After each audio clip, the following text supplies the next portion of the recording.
Welcome po sa ating Photoshop tambayan tutorial. Huwag kalimutan bisitahin ang ating video section.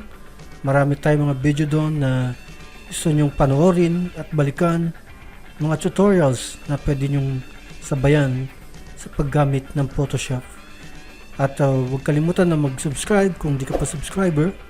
I-click ang bell notification para lagi kang nanonotify kapag meron tayong mga bagong video ina-upload.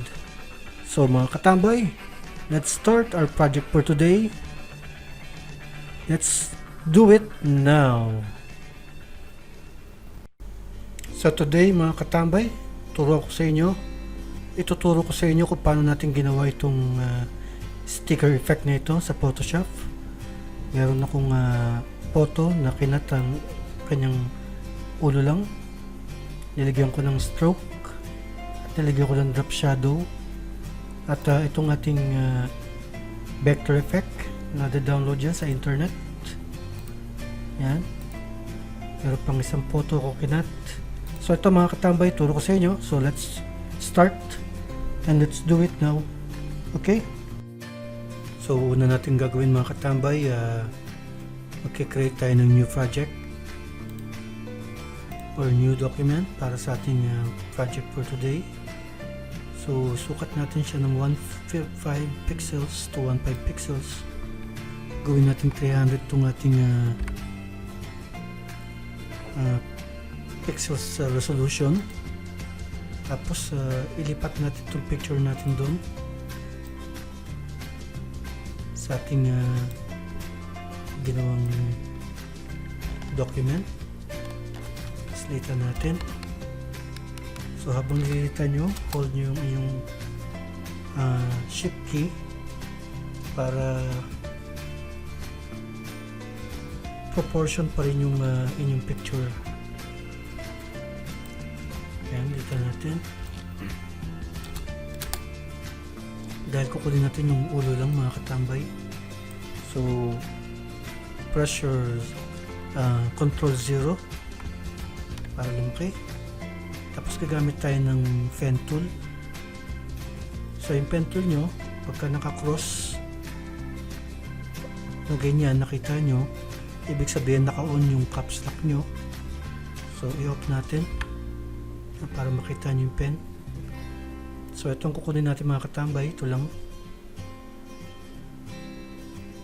So press your alt key, then scroll nyo, papa-zoom in. So ang paggamit ng pen tool, point here and point here, sabay dito, sabay dito. So dito, curve nyo ganyan, hold nyo yung inyong mouse, click mouse, then i-adjust nyo. Sabay dito ang continue sa taas. Ganyan.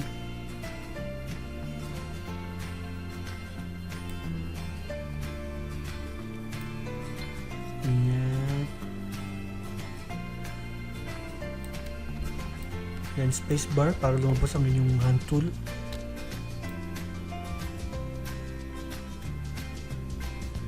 Ganyan. Dito batakan nyo lang mga katambay.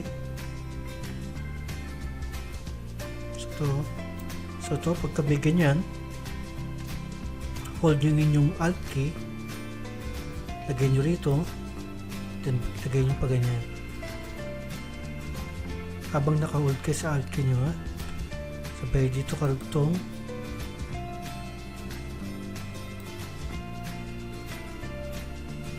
So ayusin na natin mamaya dito.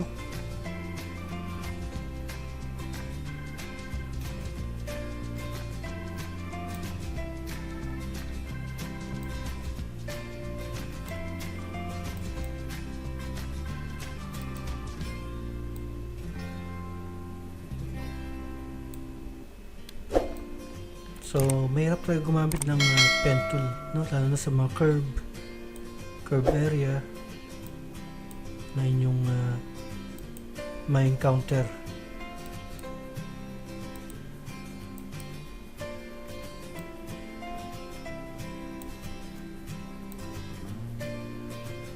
So it takes time talaga. So para ka na rin nag-ahit dito at tinamaan yung bagote niya.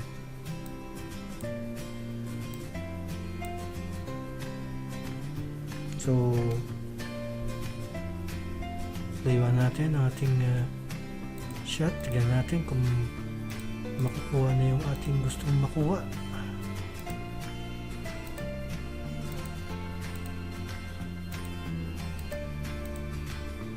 So ito, pag nakita nyo yung bilog, ibig sabihin na narating nyo na yung endpoint doon sa first point sa simula. And click nyo, right click, make selection, okay, then control X para ikat nyo yung kanyang yung ating sinelect, no? So pwede natin gamitin itong eraser tool kung gusto natin. Zoom in natin para makita natin ang ating i-erase.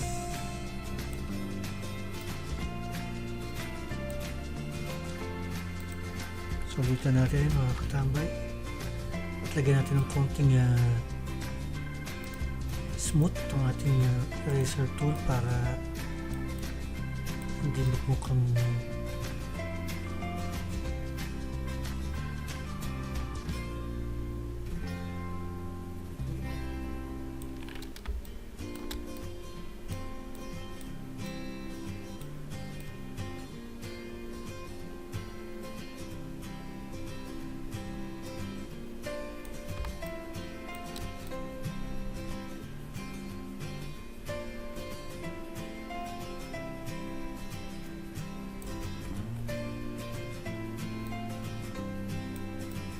wala yung liig. So ganyan mga katambay ang ating gagawin. So pagkatapos nyan, i-duplicate natin siya, Ctrl J in your keyboard para meron tayong duplicate kung sakaling tayo ay magbago ng ating project. Kung gusto natin may baguhin, so pa tayo sa filter gallery. So ngayon nalaruin natin siya para maging cartoon effect. So dito tayo sa artistic, then tayo sa foster edges. Ito makikita nyo.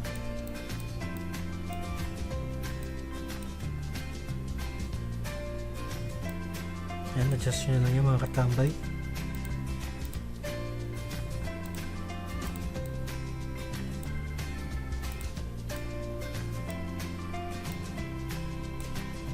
Subukan natin. So ganyan na itsura nya. So tapos nyan, pwede rin tayo pumunta sa filter ulit. Gawin naman natin yung sharpen, no? Tayo sa unsharp mask. So ganyan magiging itsura nya, no? Ito sa unsharp mask, pwede nyo nang i-adjust kung ano yung gusto nyong timpla ng inyong project. Lagay natin 71, ganyan. Okay, itong radius natin. Threshold. Mukhang okay naman. And click OK. Tapos yung mga katambay, baguhin natin yung ating background color. Gawin natin solid. Solid black. Yan. Tapos yung mga katambay, lagyan natin siya ng white stroke, no? Para maging sticker. Kasi yun ang ating gustong maging makita, no? Maging sticker style effect. So yan. So yan ang ating sticker style effect, mga katambay. So nakita nyo may white na lumabas dito. Ibig sabihin pwede siyang burahin ng ating eraser tool. So So ito ang ating sticker effect, ang ating project ngayon.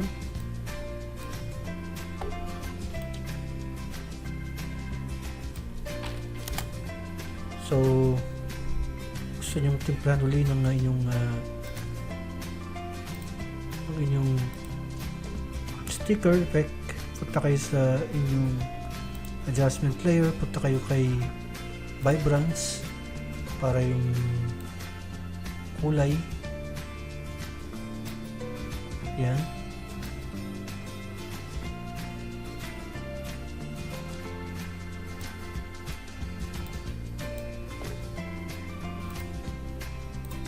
Yan.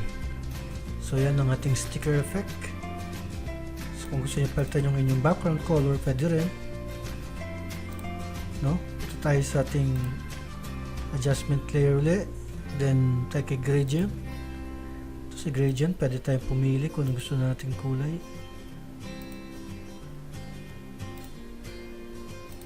Radial, reverse, suggest nyo rito mga katambay. Ayan. So bakit nawala ang picture natin? Kasi nasa ibabaw siya. Drag natin siya sa ilalim dito. Yan.